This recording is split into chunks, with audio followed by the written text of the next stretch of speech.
Going back to Honolulu like Maui Wawi, like Maui Wow.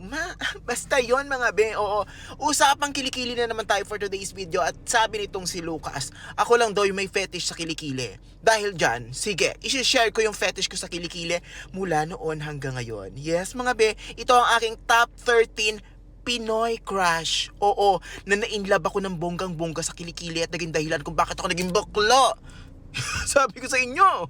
Bali, ito yung top 13 mga be bago dumating si Darren Espanto sa buhay nating lahat. Oo, at nagmawi-wawi. Ito nga ang una mga be, ang pinakauna.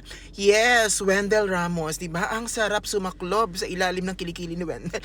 Sabi ko sa inyo, tapos engine pa siya ngayon. Oo, and hype and fan na rin siya. So, ang sarap. Grabe yung contribution niya. Oo, sa kabaklaan ko mga be. And recent photo na lang to eh. Pero yung mga unang photos din dati ni Wendell, sinasabi ko sa inyo, talagang tinatabi ko. Oo, pinapaprint ko pa. Ganon. Susundan yan mga be ni Alfred Vargas. Oo, isa rin siya sa mga sinaunang nilalang. Oo, na nagpamulat sa akin ba. Oo, at grabe yung kilikili talaga nitong si Alfred Vargas. Oo, napanood ko lahat yon. At kung meron kayong copy ng coffee table book niya, pahingi naman ako mga be. Oo, kasi dinang-download ko lang dati yung pictures doon. Pak na pak yung mga pictures doon mga be. Whoo! Susundan naman, yes, ni Agilus ng Mulawin. Alden, Richard Gutierrez. Oo, sinasabi ko sa inyo nung lumabas to, tong Cosmo Centerfold na to.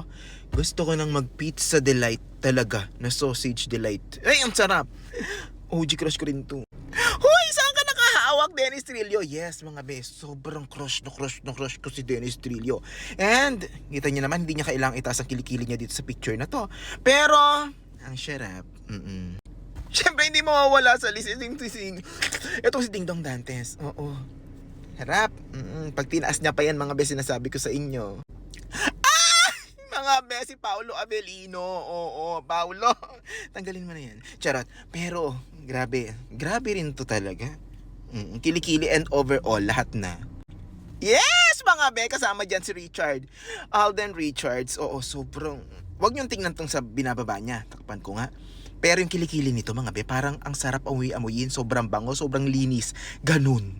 Ay, ito ba mga be? Oo, amoy foreigner na mabango yung atake nitong kay James Reid. Ay, hello James. Ayan mga be, oo, syempre pa, Ruro Madrid, oo. One of my latest crush na sobrang sarap.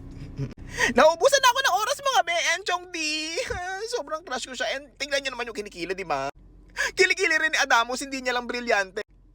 Pati kay Kokoy de Santos. At ito yung pinakabata kay Dada Medilan. Yun lang mga be.